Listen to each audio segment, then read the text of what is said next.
स्वागत है आपका समाधान चैनल पर। रात का आकाश, तारे चमकते हुए और अचानक पूरा चांद लालिमा से भर जाता है। यह दृश्य देखने वाले के हृदय में भय और विस्मय दोनों को जन्म देता है।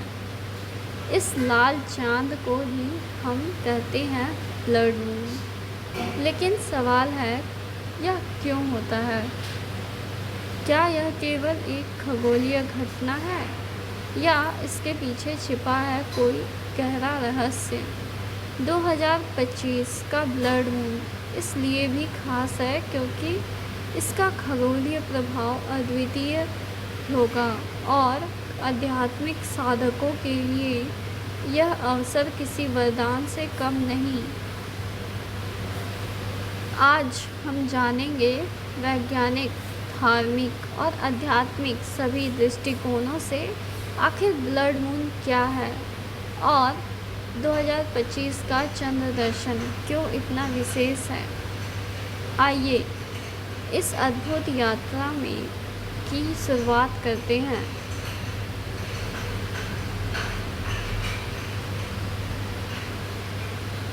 दो 2025 में होने वाला ब्लड मून दुनिया के कई हिस्सों में दिखाई देगा। भारत सहित एशिया, अफ्रीका और यूरोप में लोग इस घटना को अपनी आँखों से देख सकेंगे। सामान्य चंद्र ग्रहण और ब्लड मून में फ़र्क है यह है कि साधारण ग्रहण में चांद काला पड़ता है, जबकि ब्लड मून में चांद लाल या नारंगी आभा से चमक उठता है। यह घटना हमेशा से लोगों की जिज्ञासा और आस्था का केंद्र रही है। वैज्ञानिकों के अनुसार ब्लड मून तब होता है जब सूर्य पृथ्वी और चंद्रमा की सीधी रेखा में आ जाता है। पृथ्वी सूर्य के किरणों को रोक लेती है, लेकिन उसका वातावरण कुछ किरणों को मोड़कर चांद तक पहुंचा देता है। ये वही लालिमा लिए हुए प्रकाश किरणें होती है जिन्हें रे लाइट स्कैटरिंग कहा जाता है। यही कारण है कि चांद हमें रक्तिम दिखाई देता है।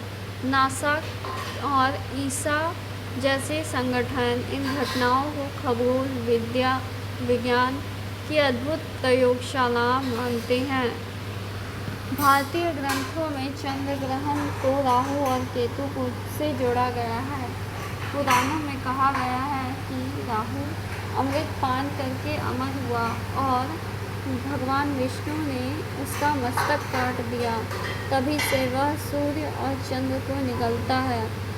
ब्लड मून को कई धर्मों से शुभ अशुभ संकेत माना गया है।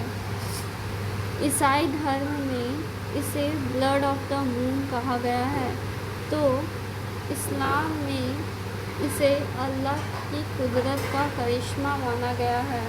बौद्ध धर्म में भी ग्रहण को साधना का विशेष समय बताया गया है।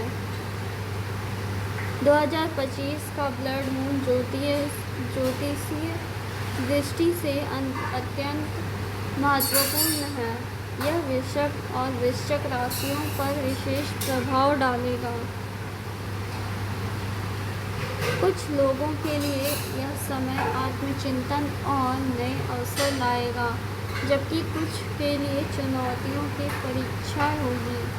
ज्योतिषाचार्यों का मानना है कि ब्लड मून के समय मानसिक ऊर्जा अत्यधिक बढ़ जाती है, जिससे निर्णय लेने की क्षमता प्रभावित होती है। इसलिए इस समय ध्यान और संयम रखना आवश्यक है। योगियों और साधकों का मानना है कि ब्लड मून के समय ब्रह्मांडीय ऊर्जा अपने चरम पर होती है।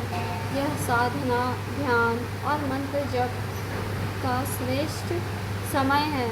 चाँद की लालिमा मनुष्य के चित्त को अंतर्मुखी कर देती है।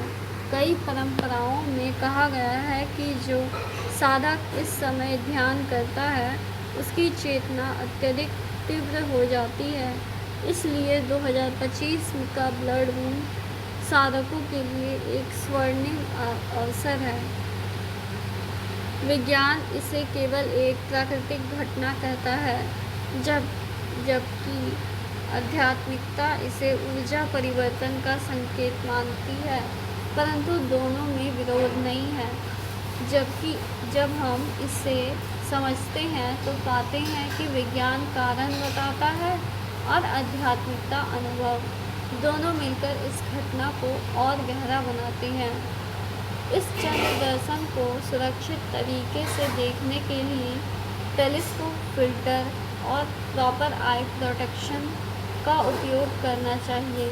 ग्रामीण क्षेत्रों में जहां आकाश साफ होता है, यह और भी स्पष्ट दिखाई देगा। साधक इस समय शांत स्थान पर बैठकर ध्यान कर सकते हैं। कुछ लोग ओम मंत्र का जाप करते हैं तो कुछ अपने इष्ट देव का ध्यान करते हैं। 2025 का ब्लड मून केवल एक लाल चांद नहीं बल्कि ब्रह्मांड का संदेश है। यह हमें याद दिलाता है कि हम सब एक विशाल ब्रह्मांड का हिस्सा है। यह हमें भयभीत करने के लिए नहीं बल्कि अपने भीतर छिपी चेतना को जागृत करने के लिए है। विज्ञान और आध्यात्मिकता दोनों ही इसे महत्वपूर्ण मानते हैं। इसलिए अब जब आप इस अद्भुत चंद्र दर्शन को देखें तो केवल उसकी सुंदरता का आनंद न लें बल्कि उसकी ऊर्जा को महसूस करें। यह ब्लड मून का असली रहस्य है। वीडियो अगर अच्छा लगा हो तो चैनल को सब्सक्राइब करना ना भूलें। धन्यवाद।